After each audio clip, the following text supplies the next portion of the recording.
0200 Zulu.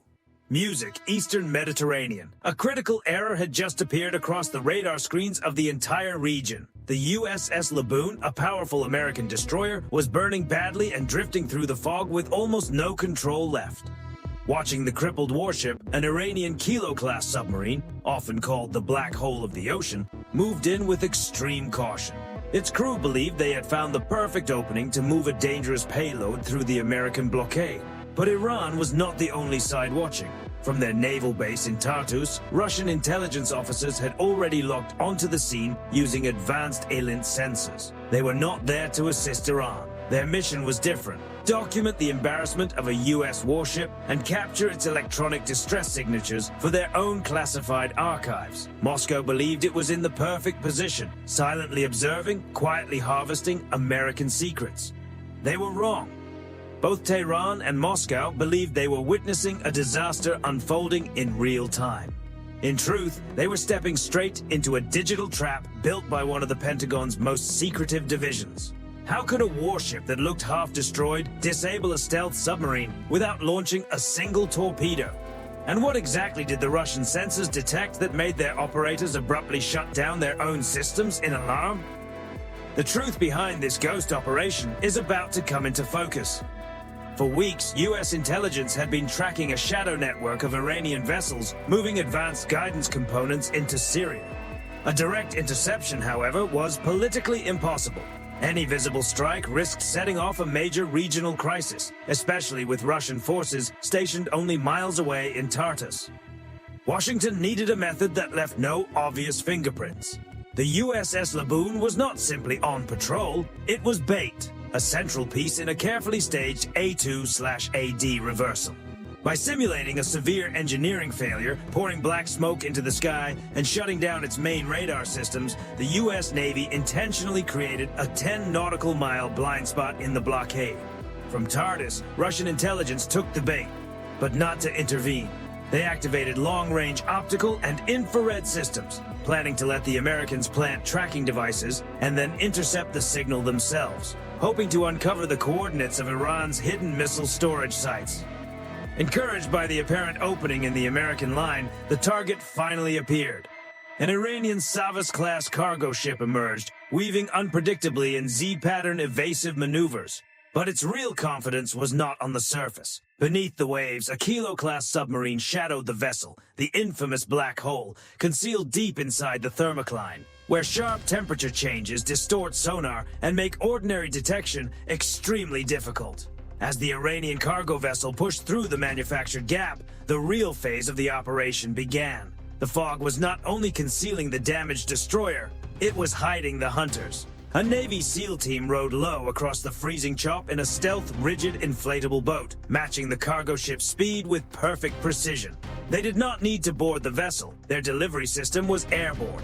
Then, suddenly, one variable nearly unraveled everything. On the cargo ship's deck, a lone Iranian guard heard an unnatural high-pitched whine slicing through the rumble of the diesel engines. It was the incoming swarm of micro-UAVs. He switched off his safety, raised his AK-47, and swept his flashlight into the swirling mist, directly toward the SEAL team's position. The American operators had a clear shot, but one pull of the trigger could have ignited a geopolitical crisis. So instead of firing, they deployed a specialized acoustic decoy. A violent metallic crash exploded from the far opposite end of the ship. The guard reacted instantly, lowering his rifle and sprinting toward the sound. That brief 30-second window was all the drones needed. The micro-UAVs reached the vessel and struck the steel sides of the high-value containers, locking in place with permanent magnets. Then they powered down completely, disappearing into total silence. When the guard returned and found nothing but sea spray and darkness, he assumed the noise had come from unsecured cargo shifting with the swell. 0222 Zulu. While the cargo ship continued forward, unaware of the invisible devices now attached to it, the more serious threat remained below. The Iranian Project 877 Kilo-class submarine escorting the shipment felt secure as it moved at 4 knots through the dense Mediterranean thermocline. But underwater stealth is a ruthless game of physics. To maintain depth inside those unstable currents, the submarine had to make a tiny trim correction. The captain ordered a routine adjustment of the trim tank pumps. That movement produced a faint hydraulic squeak. It lasted only milliseconds, barely 30 decibels before vanishing into the natural noise of the sea. To any ordinary hull-mounted sonar, it would have meant nothing. But 12 nautical miles behind the Kilo, moving at an ultra-quiet 5 knots, the USS Virginia, SSN 774, a Block 4 nuclear-powered attack submarine, was already in position. It had deployed its AN/BQ Q-10 towed array sonar, a vast and highly sensitive acoustic system stretching thousands of feet through the water, far beyond the interference of its own machinery. The Virginia's onboard ARCI processing system isolated that tiny mechanical sound almost instantly. In a single moment, the Kilo's acoustic invisibility was gone. On the American tactical display, the so-called black hole lit up clearly. The U.S. submarine now had the target's exact depth, speed, and heading. The Iranian submarine had been fully tracked and had no idea it was already sitting inside the crosshairs. 0227 Zulu. The USS Virginia had a complete firing solution on the Kilo. Its commanding officer stared at the display, one decision away from launching an Mk-48A DCAP torpedo.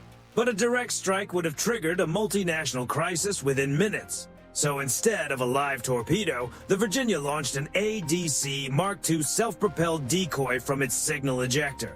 The decoy surged ahead, executing a program pattern that imitated an entire anti-submarine task force charging into the area at high speed. Inside the Kilo, Iranian sonar operators were stunned. The previously quiet sea suddenly erupted with the overwhelming acoustic signature of simulated destroyer propellers and aggressive active sonar pulses. To the Iranian captain, the scene was unmistakable. He believed he was being surrounded by multiple surface warships, boxed in and hunted. Worse, his submarine seemed trapped within the thermocline layer. Fearing a coordinated anti-submarine attack, the captain broke off the escort mission immediately. He ordered a crash dive, sending the Kilo down into deeper, colder water and turning away towards safety. The black hole ran, and with that, the Iranian cargo ship was left alone, unprotected and exposed to what was now coming from above. 0235 Zulu. With the submarine escort gone, the sky over the Mediterranean suddenly belonged to the Americans. An EA-18G Growler from the USS George H.W. Bush Carrier Strike Group, orbiting invisibly above the fog layer, activated the full capability of its tactical jamming pods. This was not a subtle intrusion. It was a concentrated electromagnetic strike that blinded the Iranian ship's primary navigation and surface search radars. Under that electronic blackout, a swarm of micro-UAVs, smaller than sparrows and coated in radar-absorbing black, dropped through the mist. They were not carrying explosives. They were the payload. One after another, they slammed into the steel walls of the high-value containers, fastening themselves in place with permanent magnets. Then they went silent, dormant, and undetectable, like hidden cells waiting for activation. The cargo ship had become a Trojan horse, unknowingly carrying invisible tools toward underground military storage sites. From Tartus, Russian intelligence monitored every step. Their long-range optical systems cut through the fog and recorded the exact points where the drones attached themselves to the containers.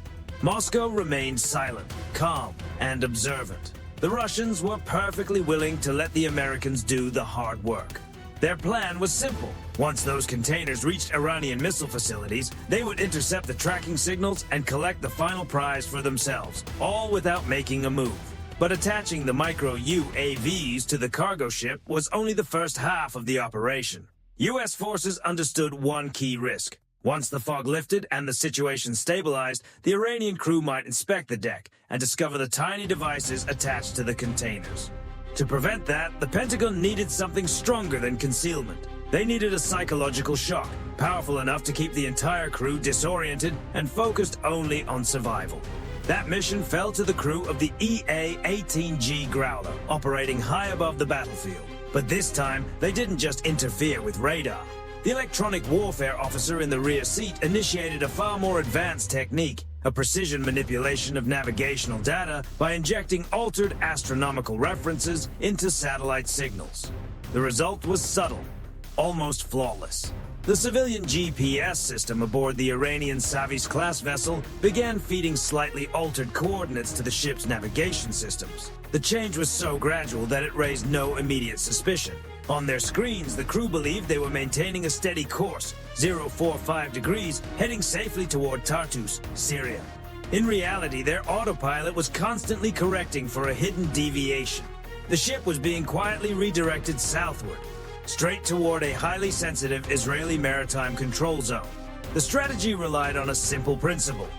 Sometimes the most effective move is the one your opponent never expects, especially when another force is unknowingly drawn into the equation. The US didn't need to act directly. They leveraged the tension already present in the region, and it worked. The moment the vessel entered the monitored zone, Israeli defense systems reacted immediately. From a coastal radar installation, targeting systems locked onto the approaching contact. Within seconds, 2 Gabriel 5 anti-ship missiles were launched, skimming low over the sea at extreme speed, cutting through the fog. The intention wasn't to destroy the vessel, it was a warning, unmistakable and overwhelming. The missiles detonated close alongside the ship's starboard side. Massive walls of seawater were thrown into the air, crashing over the deck and command bridge. The shockwave rippled through the steel hull, knocking crew members off their feet and sending equipment sliding across the deck. Inside U.S. monitoring stations, signals intelligence teams listened in.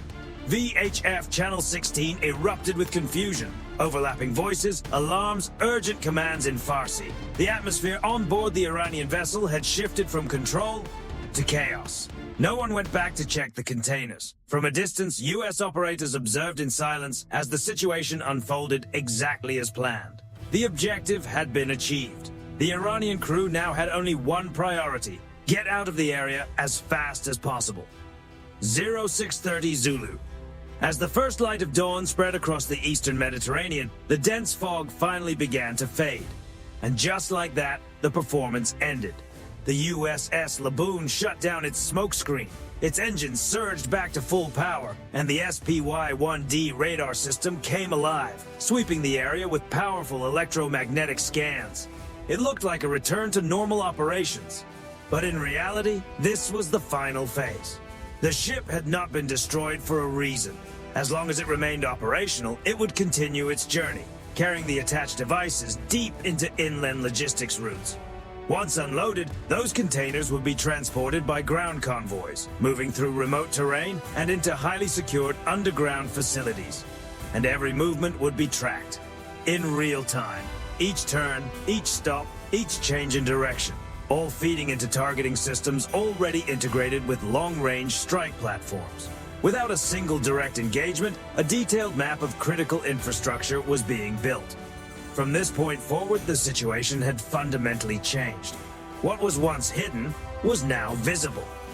Operators on both US and Allied systems could now simply monitor the movement patterns, waiting for the right moment to act, if ever required.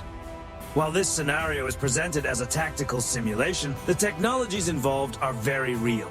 Advanced electronic warfare, autonomous aerial systems, and indirect operational strategies are all part of modern military development. In today's era of gray zone conflict, dominance isn't defined by who acts first or who has the largest fleet. It comes down to something far less visible: the ability to influence events deep within an opponent's system, without being clearly detected. So the question remains, will this kind of pressure be enough to stop the shipment altogether? Or will the situation escalate before anyone has a chance to step back? Share your thoughts below and subscribe to Navy Vector so you don't miss the next breakdown of declassified operations.